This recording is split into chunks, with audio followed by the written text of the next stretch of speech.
අද දවසේ අපි කතා බහ කරන්නේ මදසරුභාවය ගැන. මදසරුභාවය කියන්නේ පතන දරුවන් පතන කාලයට ලැබෙන්නේ නැති එක. වයස 35 පැනනට පස්සේ නම් ටිකක් ගොඩක් වෙලාවට බබෙක් හදන එකේ ගැටලු එනවා. විශේෂයෙන් මේ ඇඟේ හෝමෝන අසමතුලිත වුණාම තමයි පැංචෙක් කුසට එන්නේ නැති වෙන්නේ. කාන්තාවන්ගේ හේතු වලට වඩා පිරිමින්ගේ හේතු වැඩි කියලා තමයි හොයාගෙන තියෙන්නේ මදසරුභාවය සම්බන්ධයෙන්. ඒකට ලොකු ප්‍රතිකාර ශල්‍ය කර්ම IVF කරන්න ඒවා අවශ්‍ය නැහැ. සමහරවිට උපදේශන සේවාවක් සහ ආහාර රටාව සහ ජීවන රටාව වෙනස් කරගන්න එක විතරයි අවශ්‍ය වෙන්නේ. අලුත් ලෝකේ අපි හැමදාමත් ඔයාලා වෙනුවෙන් ගේන්නේ අලුත් දේවල්. අද දවසේ අපි කතා බහ කරන්නේ මදසරුභාවය ගැන. ඒ ගැන කතා කරන්න ලංකාවේ ඉන්න හොඳම කෙනා මාත් එක්ක ඉන්නවා. මාතෘ ළමා සෞඛ්‍ය උපදේශකයි වගේම ප්‍රවීණ සෞඛ්‍ය ජනමාධ්‍යවේදිනී ශාමලි පත්‍රගේ මිස්. ආදරෙන් කියන්නේ අපේ මිස්. මිස් මොකද්ද මේ මදසරුභාවය කියන්නේ? මදසරුභාවය කියන එක ඉස්සර මිනිස්සුන්ට නම් ඒ තරම් හුරු පුරුදු නැති වචනයක් වුණාට දැන් නම් ගොඩක් අය දන්න වචනයක්. මොකද හේතුව මේ මදසරුභාවය කියන එක අපේ සමාජයේ හුඟක් වැඩි වෙලා තියෙන්නේ. ඉතින් ඇත්තටම අපි නිකන් ව්‍යාහාර වශයෙන් ගත්තොත් මදසරුභාවය කියන්නේ පතන දරුවන් පතන කාලයට ලැබෙන්නේ නැති එක. ඉතින් සාමාන්‍යයෙන් අපි විද්‍යාත්මක නිර්වචනයක් තියෙනවා මදසරුභාවයට. ඒ තමයි සාමාන්‍යයෙන් යුවලා විවාහ වුණාට පස්සේ අවුරුද්දක් කාලයක් තුල අනාරක්ෂිතව ඒ කියන්නේ පෞල් සංවිධාන ක්‍රම මුකුත් අනුගමනය නොකර අනාරක්ෂිතව ලිංගිකව එකතු වීමේදී දරුවෙක් පිළිසිඳ ගන්නේ නැති එක. හැබැයි ඉතින් මේ දෙන්න එක නිවසක වාසය කරන්න ඕනේ, එකට ඉන්න ඕනේ. ඉතින් එහෙම ඉඳලා අවුරුද්දක කාලයක් තුර පුංචි පැටියෙක් මේ පවුලට එකතු වෙන්නේ නැත්තම් බලාපොරොත්තුෙන් ඉන්න දරුවෙක් ඒක මදසරුභාවය. ඉතින් අපි මේකෙදී සමහර වෙලාවට කාන්තාවට වයස 35ට වැඩි නම් මේ කාලේ අවුරුද්දක් යන්නේ නැහැ. අවුරුද්දකටත් කලින් අපි කියනවා මදසරුභාවයට පත් වෙලා කියලා. මොකද 35ට වැඩි කාන්තාවක් ගොඩක් කල් බලන් ඉන්න එක හොඳ නැති නිසාවෙන්. මාස 6ක් වගේ ඉන්නකොට පැංචෙක් ආවේ නැත්තම් අපි මේ වෙලාවට කියනවා ප්‍රතිකාර ගන්න නැත්තම් උපදේශන සේවයකට යොමු වෙන්න. ඔයා පොඩ්ඩක් මදසරුභාවයෙන් පෙළෙනවා වගේ කියලා. ඉතින් ඒ විදිහට තමයි මදසරුභාවයේ නිර්වචනය වෙන්නේ. හරි. මදසරුභාවය ඇති වෙන්න හේතු සහ ඒ ආශ්‍රිත ගැටලු මොන හරි තියෙනවද මිස්? ඔව් මදසරුභාවය ඇති වෙන්න ඉතින් අපි දකින ප්‍රධානම ගැටලුව නම් ලංකාවේ මහා පොදු සාධකයේ විදිහට බලපාන්නේ වයස. මොකද විශ්වවිද්‍යාලයකට ගිහිල්ලා ඉගෙනගෙන සේරම කරලා ඉවර කළා තමයි පැංචෙක් හදන්නේ. ඉතින් ඒකත් විවාහ වෙන්න කාලේ ගත වෙලා ඉතින් ඔය සේරම කළා පැංච හදනකොට හොඳ කාලේ ගිහින් ඉවරයි. ඉතින් ඒක නිසා මහා පොදු සාධකයේ වෙන්නේ වයස 35 පැනනට පස්සේ නම් ටිකක් ගොඩක් වෙලාවට බබෙක් හදන එකේ ගැටලු එනවා. ඉතින් ඒක නිසා වයස එක පැත්තකට දාමු. ඉතින් අපිට වයස කියන එක මේක භෞතික සාධකයක්. මේ අපිට වෙනස් කළ නොහැකි සාධකයක් නිසා ඒක තම තමන්ගේ පෞද්ගලිකත්වය නිසා අපිට ඒ ගැන කතා කරන්න බෑ. නමුත් වෙනස් කළ හැකි වෛද්‍යමය වශයෙන් වෙනස් කළ හැකි සාධක තියෙනවා. ඒ තමයි ඇඟේ බර වැඩිවීම. ඒ වගේම අපි ගන්න ආහාර රටාව, ජීවන රටාව ඒව තමයි ලොකුම ගැටලු විදිහට මේ මදසරුභාවයට අඳුනගෙන තියෙන්නේ. ඉතින් මේ හැම එකෙන්ම වෙන ප්‍රධානම දේ තමයි හෝමෝන අසමතුලිතතාවය. විශේෂයෙන් මේ ඇඟේ හෝමෝන අසමතුලිත වුණාම තමයි පැංචෙක් කුසට එන්නේ නැති වෙන්නේ. ඉතින් ඒකෙදී අපි සමහරවිට කාන්තාවන්ගෙන් අහනවා බබෙක් නැහැ කිව්වම මුලින්ම බලන්න පුළුවන් හෝමෝන සමතුලිතයිද කියලා අපි අහන ප්‍රශ්න වලක් තියෙනවා. ඔයාට ඇඟ මහතයිද? එහෙම නැත්නම් බඩ ඉදිරියට නිරායනෝ වගේ දැනෙනවද? එහෙම නැත්නම් කුරුලෑ වුණාට වඩා වයසට දැන් වයස අවුරුදු 20දී 20ට අඩු කාලෙදී වගේ ටීනේජ් කාලෙදී කුරුලෑ ආවට ටිකක් අවුරුදු 25 වගේ පැනනට අනවශ්‍ය විදිහට කුරුලෑ එනවනම් සමහරට හෝමෝන ගොඩක් අසමතුලිත වෙන්න පුළුවන්. ඒ වගේම කුණ්ඩේ යනවා, මලබද්ධය, පාචනය වගේ ගැටලු ඇති වෙනවා. ඒත් එක්කම කාන්තාවන්ගේ හෝමෝන අසමතුලිත වුණාම ගොඩක් අපි දකිනවා මේ හේයාස් වෙනවා තැන් තැන් වල. ඒ කියන්නේ ඇඟේ අනවශ්‍ය තැන් වල අත්වල උනත් ඔය ඇඟ පුරාම රෝම විශේෂයෙන් මේ රැවුල වගේ වැවෙන එක. ඉතින් ඒ වගේ තත්ත්ව ගොඩක් කාන්තාවන් පෙළෙන තත්ත්ව මේ හෝමෝන අසමතුලිතතාවය. ඉතින් කොයි බරෙනොයි බර ප්‍රශ්න වුණාමයි හැම ප්‍රශ්න ආහාරවල ප්‍රශ්නයි හැම එකක්ම මේ හෝමෝන අසමතුලිතතාවය ළඟ තමයි ගිහිල්ලා නවතින්නේ. ඒක නිසා අපි ගොඩක් වෙලාවට මේ මොනවා හරි ඔහොම මදසරුභාවයෙන් පෙළෙන යුවලක් දැක්කම අපි ගොඩක් වෙලාවට කියන්නේ ඕගොල්ලන්ගේ හෝමෝන අසමතුලිත නම් එක්ක උපදේශනයකට යන්න නැත්නම් ආහාර රටාව හරි ගස්ස ගන්න එහෙම නැත්නම් ඊට එහා ප්‍රතිකාර කරා යොමු වෙන්න සිද්ධ වෙයි කියලා. ඉතින් මම මේ කතා කරේ කාන්තාව ගැන.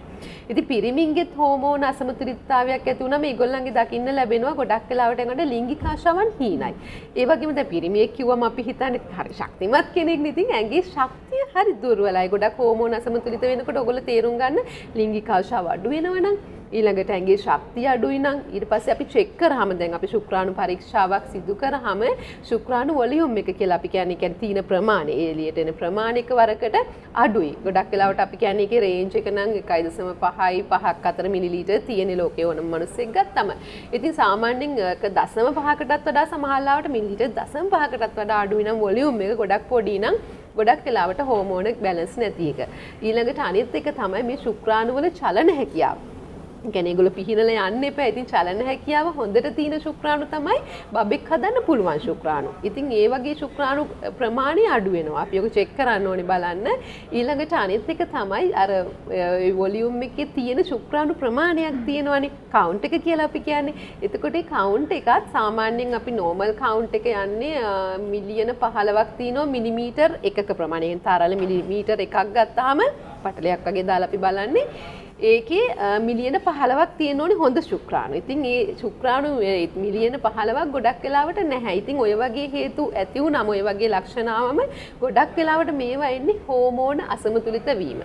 ඉතින් හෝමෝන අසමතුලිත වීමට එකපාරට ඉන්ජෙක්ෂන් එකක් හරි බේතක් හරි එහෙම මොකුත් නැහැ ලෝකේ. මේ ගොඩක් දේවල් බලපාලා තමයි මේ විදිහට හෝමෝන අසමතුලිත වෙන්නේ.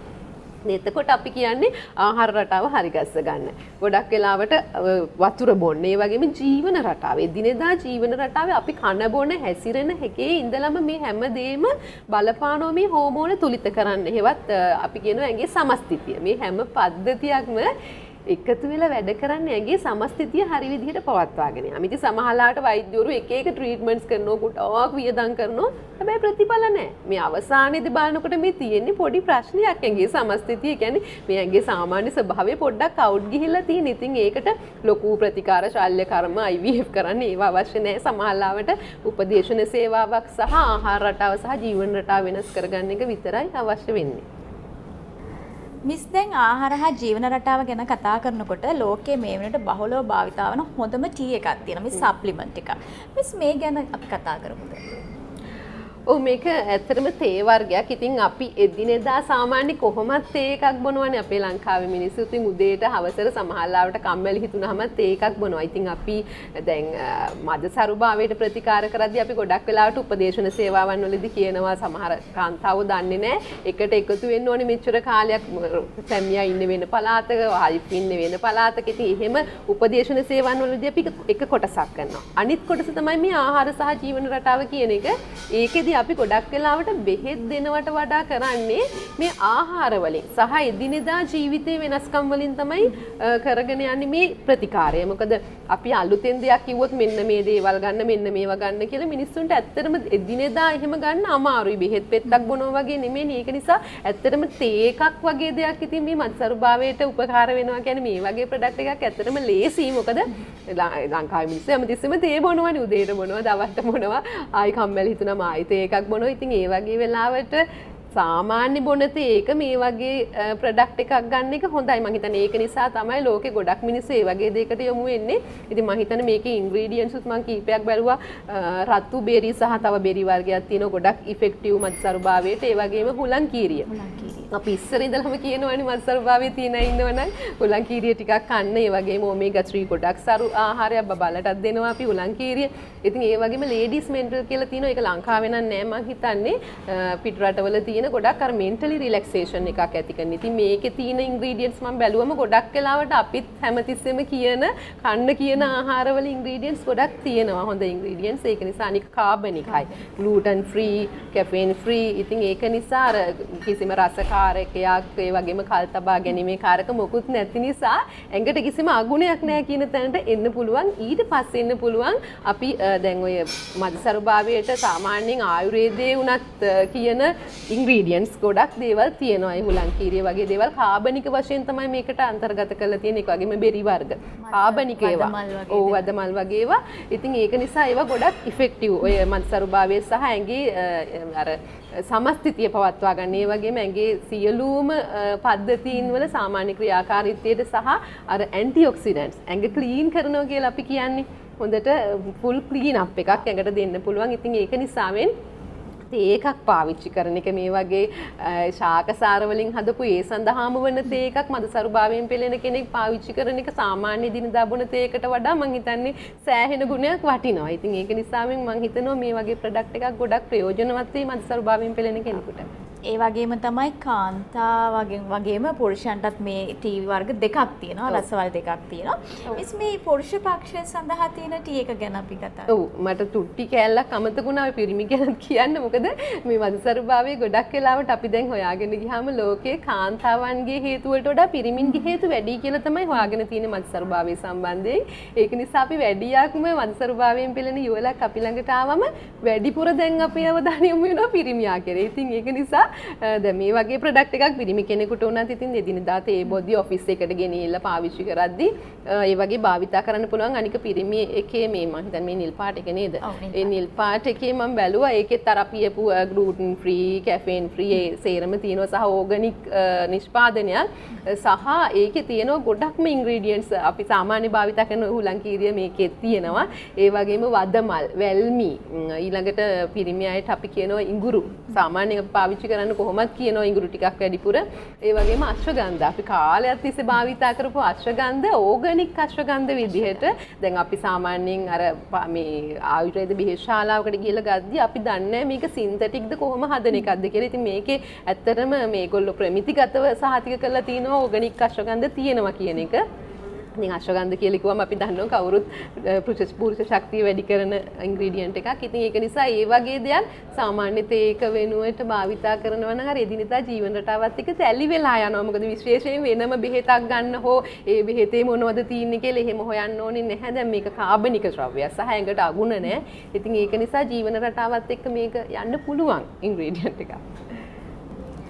ලංකාවට මේ ටී එක අලුත් වුණාට වසර 11කට අධික කාලයක් ඇමරිකාවේ නිෂ්පාදිත ටී එකක්. ඒ වගේම තමයි මුළු ලෝකෙම ප්‍රචලිත වෙච්ච ටී එකක්. මේක හරියට 100%ක්ම ඕගනික් ඒ වගේම හර්බල් සප්ලිමන්ට් එකක්. ඉතින් මිස් කිව්වහම දැන් මිස් කියන දෙයක් තමයි මුළු හැමෝම පිළිගන්නේ. ලංකාවේ ආදරයට කියන්නේ අපේ මිස්. ඉතින් අපේ මිස් කියන දේවල් ලංකාවේ බොහෝ දෙනා පිළිගන්න. බොහෝ දෙනා නෙමෙයි සමස්තයක් විදිහට. ඉතින් මිස් දැන් මේ කාලේ වෙනකොට වෙළඳපොලේ අලුත් නිෂ්පාදන තියෙනවා. ඒ නිෂ්පාදනත් එක්කම මේ නිෂ්පාදනය මිස් ඇයි මේ අර වඩාත් හොඳයි කියලා කියන්නේ. ඔව්. මම හිතන්නේ මෑතකදී තමයි මේ ඒක ලංකාවට ආවේ. නමුත් මගේ සමහර සේවාදායකයෝ කීප දෙනෙක් හිටියා පිට රටවලත් මේක භාවිතා කරන. ඉතින් මම ඒ ගැන ටිකක් හෙව්වා සහ සමීක්ෂණිත් කරා කීපයක් බොන්න දීලත් බැලුවා.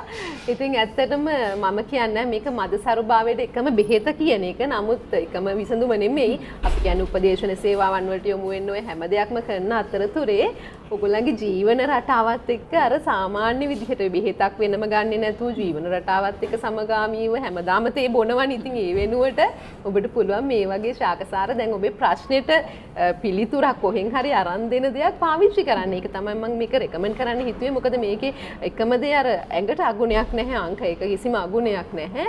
අනිත් එක තමයි අපි ඔය සාමාන්‍යයෙන් කියන જાති තියෙනවනේ මදසරුභාවයේදී කන්න කියලා බොන්න කියලා කියන දේවල්. ඒවා මේකේ අන්තර්ගතයි සහ ඒවා අන්තර්ගතයි කියලා ඉතින් ප්‍රමිති සහතික තියෙනවා ඒකට. ඉතින් ඒක නිසාවෙන් මම හිතුවා සාමාන්‍ය නිකන් තේ එකක් බොනවට වඩා මේ වගේ එකක් මදසරුභාවයෙන් පෙළෙන කෙනෙකුට ගොඩක් ප්‍රයෝජනවත් වෙයි. මොකද ජීවිතේ වෙනසක් කරගන්න ඕනේ. සාමාන්‍යයෙන් ලයිෆ් එක තුලදීම සාමාන්‍ය බොන තේ එක වෙනුවට මේ වගේ තේ එකක් ඇතුළත් කරගන්න පුළුවන්.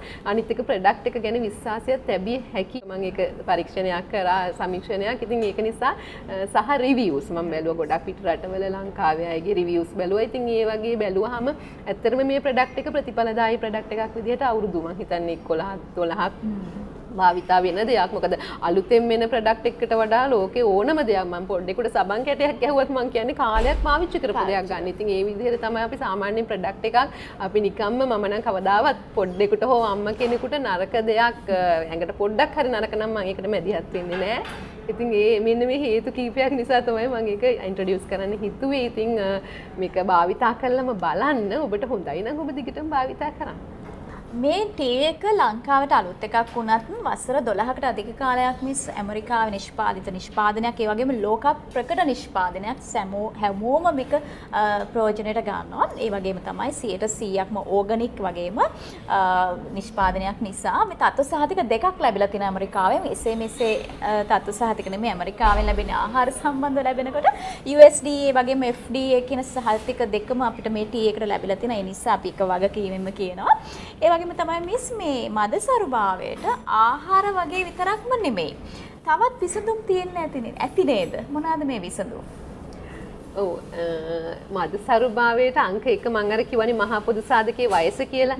ඉතින් මේ එක එක දේවල් ඉවර වෙනකන් එක්සෑම් ඉවර වෙනකන් වාහනයක් ගන්නකන් ගෙයක් ගන්නකන් එහෙම නැතුව ඒ අදාළ කාලෙට විවාහ වෙන්න අංක 1 ඒක තමයි. ඊළඟට දෙවෙනි එක තමයි මේ කායිකව අපි එක්ක මහතයි ඕනවට වඩා ලංකාවේ කාන්තාව එක්ක කෙට්ටු යෝනවට වඩා ඉතින් උසට සරිලන බරක් පවත්වා ගන්න පුළුවන් තරම් ව්‍යායාම එදිනෙදා ව්‍යායාම ටික හරියට කරන්න විශේෂයෙන් යෝග ව්‍යායාමයක් දවසකට හුරු වෙන්න පුළුවන් නම් මත්සරුභාවයේ තියෙන කෙනෙක් නම් විශේෂයෙන් ඊළඟට ආහාර රටාව මේ ආහාර රටාවේ තමයි ප්‍රධානම ගැටලු ටික තියෙන ගන්න හුස්ම ටිකේ ඉඳලා ආහාර කන ටික අපිට මුළු ඇඟේම පද්ධති වලට බලපාන විශේෂයෙන් ප්‍රජනක පද්ධතියට.